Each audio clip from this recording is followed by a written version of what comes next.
Bapak, Ibu, Saudara yang dikasihi oleh Tuhan, salam sejahtera dalam Tuhan Yesus Kristus. Mari kita merenungkan firman Tuhan dari surat Roma pasal 8 ayat 14-17. Demikian firman Tuhan.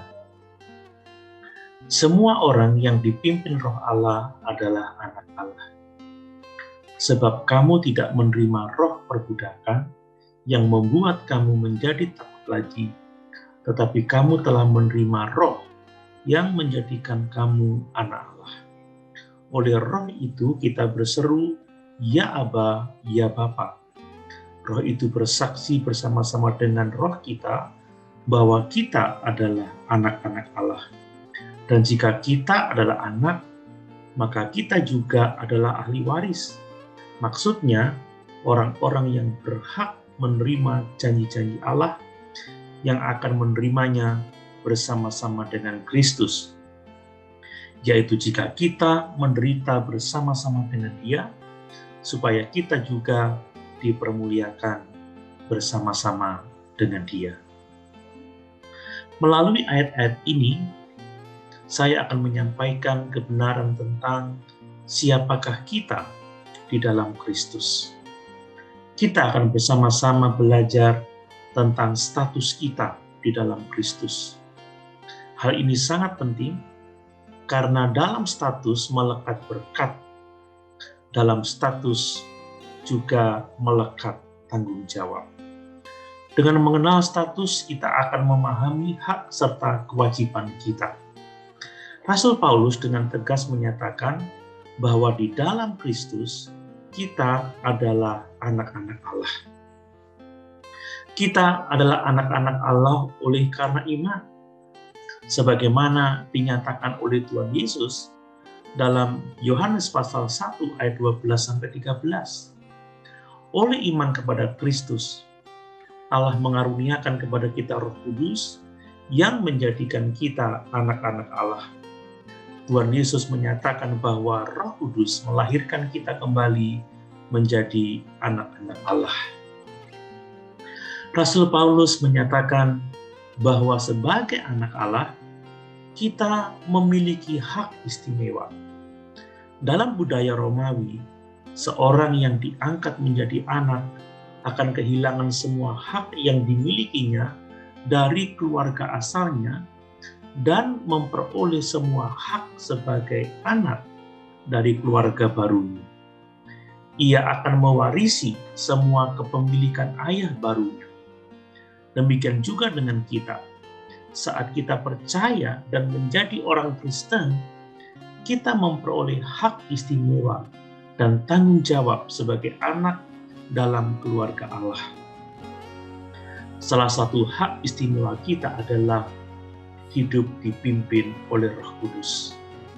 Ada kalanya kita tidak merasa sebagai milik Allah, tetapi Roh Kudus adalah saksi bagi status kita sebagai anak Allah.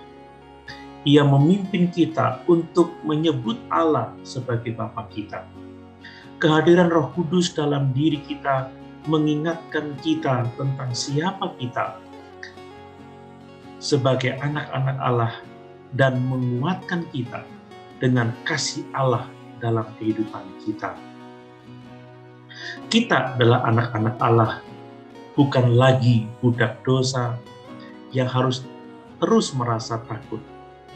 Karena kita adalah anak Allah, maka kita adalah ahli waris, yaitu orang-orang yang akan menerima janji-janji Allah bersama dengan Kristus.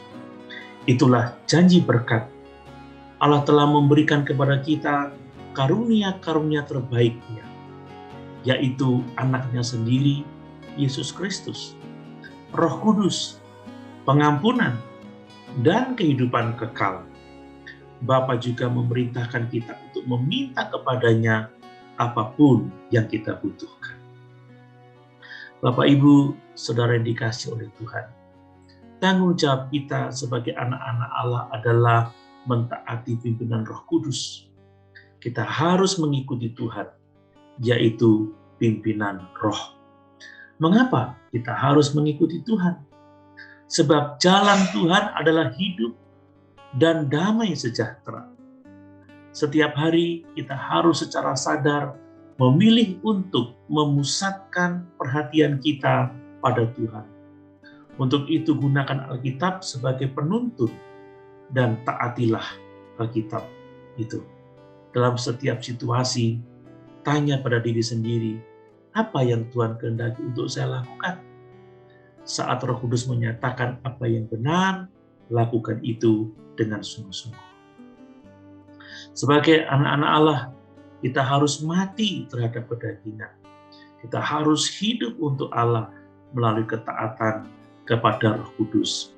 Karena hanya dengan demikian, kita akan menjadi anak-anak Allah yang kekasih, yang menyenangkan hati Bapa kita. Bapak Ibu, saudara yang dikasihi oleh Tuhan, sebagai anak Allah, kita memiliki hak istimewa, berkat-berkat Tuhan yang luar biasa. Tetapi kita juga punya tanggung jawab untuk hidup mentaati pimpinannya. Haleluya. Tuhan Yesus